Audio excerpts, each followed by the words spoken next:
Before we get into the video, could everyone please subscribe to my channel? Thank you so much. Some confessions squeeze your chest so tight that every word you've never said grows into a mountain, becoming heavier with time. Well, today is the day I share what this suffocation has been doing to me, the secret I've been hiding deep in my heart. I confess that at 60 years old, something happened that made me feel more alive than I ever have in my life, and it came at the most unexpected time. That morning, the hot water in the bathroom wasn't coming again.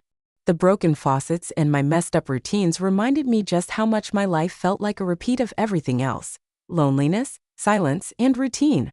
Ever since my husband passed, whenever something in the house needed fixing, I had to call someone.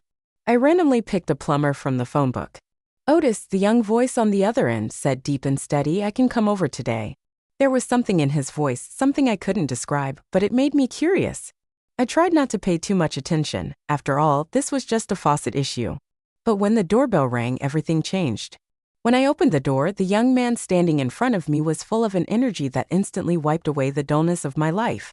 Otis dropped his toolbox from his shoulder and onto the floor at the entrance. "Is the bathroom this way?" he asked. I hesitated for a moment before extending my hand down the hallway. Yeah, just through that door." If you want to be one of the first to know these captivating secrets, subscribe and don't forget to turn on the notifications. Watch the video until the end because it's going to get incredibly weird. I led him to the bathroom door. The young man's massive build filled up the narrow hallway. His muscles were visible through the thin shirt he was wearing. For a moment, I couldn't help myself, my eyes fixed on him. I hadn't seen a body like that in so long. I couldn't stop my gaze from lingering for a second longer than I intended. When he entered the bathroom, he moved with such confidence. It felt like he wasn't just there to fix a faucet but to open a door that had been locked for years. "Is this the faucet?" he asked, eyeing the old fixture on the countertop. Yeah," I stammered a bit. Why was I so nervous? This was just a repair job. I kept reminding myself of that, but my heart was stubbornly trying to write a different story. Otis bent down, checking underneath the sink. As he moved, his muscles under his shirt became even more defined, and I realized I was holding my breath without even meaning to. "It's a bit of an old system," he said, checking the pipes with his hands, "but we can fix it. It might take a few hours." His calm and confident voice caught me off guard. I hadn't interacted with someone so young and so self-assured in years. Maybe that wasn't the problem. Maybe it was that something I hadn't felt in a long time was starting to surface. I was thinking about leaving the bathroom when Otis turned around, his eyes locking directly with mine. "Can I grab a towel from over there?" he asked, pointing to a small leak in the bathroom. I brought my hand to my face, embarrassed. "Of course," I said quickly. I moved to open the cabinet, but my hands were trembling as I opened the door. When I handed him the towel, our hands brushed for just a moment. I felt that tiny touch resonate all over my body. In that instant, I realized that this was more than just a simple repair job. That brief silence between us seemed to carry the weight of years of expectations. "Thanks," he said, going back to his work. But that quick look in his eyes completely shook me. I kept thinking to myself, was it just a momentary rush, or had this young man awakened something that had been frozen inside me for years? As Otis bent down to fix the faucet, I kept pacing around the bathroom. My hands didn't know what to do. They were either tangled up or gripping the counter. The silence in the room was starting to choke me, but what really tightened my chest was his presence. My eyes kept drifting to him unwillingly, his youth, his energy, how focused he was on his work. I didn't know why, but something inside me was waking up that I hadn't felt in years. I felt like I had to say something. "Not many young plumbers," I said, realizing it was kind of an unnecessary comment. "How long have you been doing this?" Otis paused and glanced back at me over his shoulder. The moment his eyes met mine, I felt a warmth rush through me, but he clearly was trying not to notice. "I've been doing it for 5 years," he said, focusing back on his work. "Started as an apprentice, then started my own business." My curiosity was unstoppable. "How old are you?" I asked, my voice carrying a hint of admiration I couldn't hide.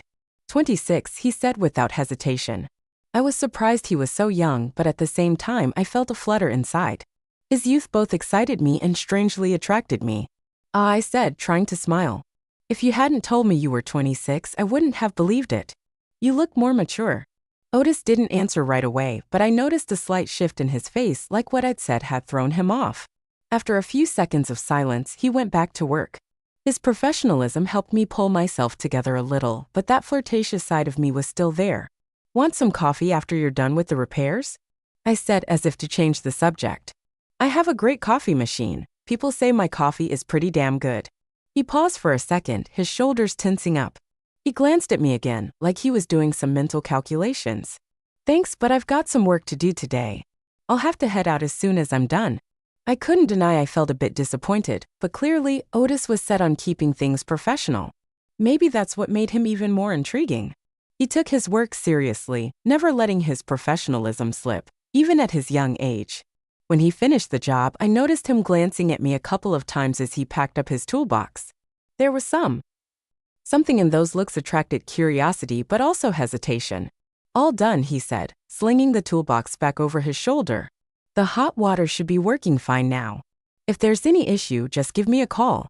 I will for sure, I said, gripping the frame next to the door. Thanks for handling it so quickly. Guess that's the advantage of youth. This time he smiled slightly but still didn't break his professional demeanor. He walked toward the door, paused for a second like he wanted to say something, but he didn't. He just nodded at me and left. It felt like there was a bond forming between me and that young guy, something that should never have happened, but I didn't know where it was going. All I knew was that for the first time in a long while, my heart was beating fast. I couldn't help but ask myself, was this just a plumbing issue, or had this young guy entered my life to change something? The next morning, when I went into the bathroom to take a shower, I noticed the faucet was still only giving cold water. I don't know if I'd ever been so happy over a malfunction before. My hand was a little shaky as I found Otis's number in my contacts and called him. My heart raced as the phone rang. Hey Otis, I said, adding a little desperation to my voice. I think the faucet you fixed yesterday is acting up again. I'm really sorry, but would it be possible for you to come back? Otis's voice was as professional as ever, but he hesitated for a moment. Sure, I'll bring some spare parts with me this time so we can fix it for good. I'll be there in about an hour. I thanked him, and as I hung up, a weird wave of excitement spread through me. This time I wanted to be somehow more prepared, but at the same time I wanted to look unprepared.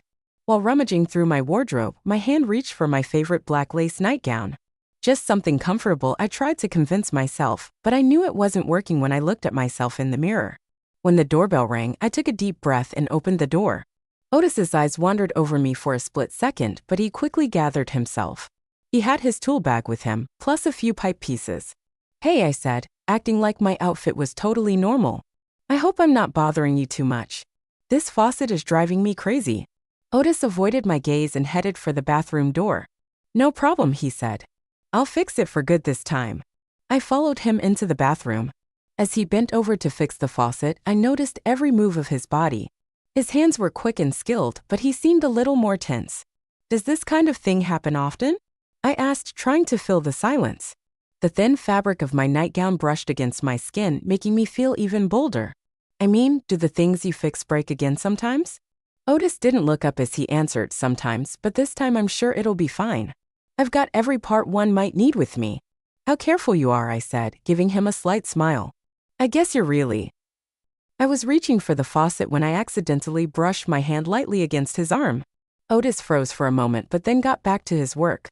He didn't even look at me, but I could feel his tension. I'm just trying to do my job, he finally said, his voice a little quieter. There was a silence for a while. His distant attitude made me even bolder.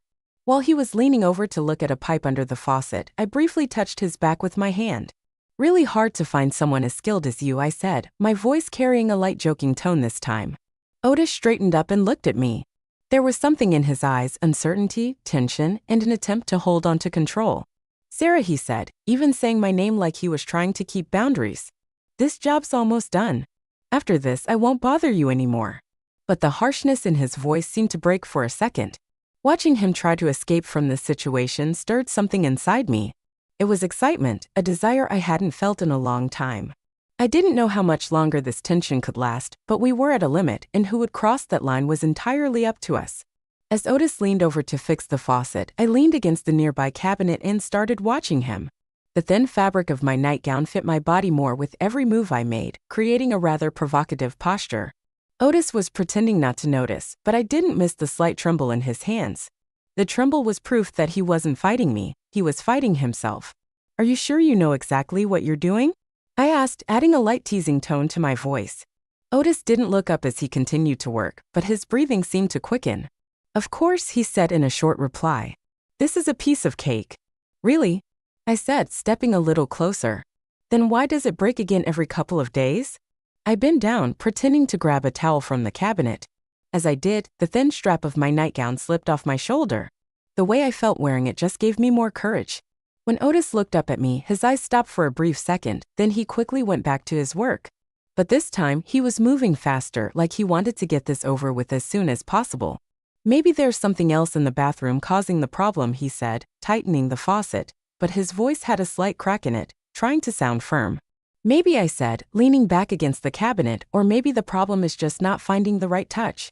I let that sentence hang in the air. The silence suddenly thickened, and the tension in the small space of the bathroom became almost unbearable. Otis stayed silent for a moment longer, then put his tools down and stood up. His movements were slow, but the expression on his face was conflicted. On one side, control, on the other, a desire he was trying to restrain. I got even closer to him, and now the distance between us was less than. In just a few inches, I could hear his breath. Otis, I said, my voice barely above a whisper. But before I could finish, his hands were on my waist. Sarah's lips were filled with more and more tension with each passing second. The trembling in Otis's body was a sign that something was about to change fast. All that silence between us was broken by nothing but our breathing and heartbeats, and in that moment, everything collided. Sarah, we shouldn't do this, he said, but this time his voice was weak, full of a kind of helplessness. Really? I said, getting closer to him. Are you sure, Otis? At that moment, he hesitated as if he couldn't take it anymore and then unexpectedly kissed me on the lips. Our kiss started slow and unsure, but before long, the passion between us exploded. With our eyes closed, we locked into each other. Otis pulled me closer with every passing second, and we started moving towards the bedroom, bumping into walls as we went. Our hands tangled together, our hearts raced, and in a moment of wildness, I could feel everything changing fast. By the time we stepped into the bedroom, Otis had a firm grip on my waist, and without resisting, I quickened my steps. Everything had happened so fast that before I even realized it, we were caught in a physical pull. While my mind was still processing everything, my body had already surrendered to him. It was both a mistake and something irreversible. When we got to the bedroom, everything had suddenly fallen apart. Otis's t-shirt was in the bathroom, and his pants were on the floor by the bed.